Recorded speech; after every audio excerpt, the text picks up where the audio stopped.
So this raging debate about the professional status of the Jamaica Premier League, the direct stakeholders are in a rush for the league to be seen as a full professional league, while some of us are a little bit more apprehensive about assigning the league full professional status. The journey of getting to a full professional league is a bit longer and more winding than they care to admit.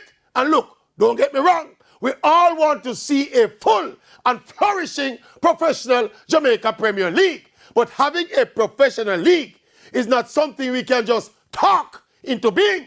Things like the clubs having proper infrastructure, proper stadia, good surfaces, competent administrative structures and personnel, the resources to pay players and staff regularly and reasonably. These are not things we can just call the league a professional league and them appear. Yes. Professionalizing the Jamaica Premier League is a process that has started, but a process that will come with bumps and bruises and hiccups along the way.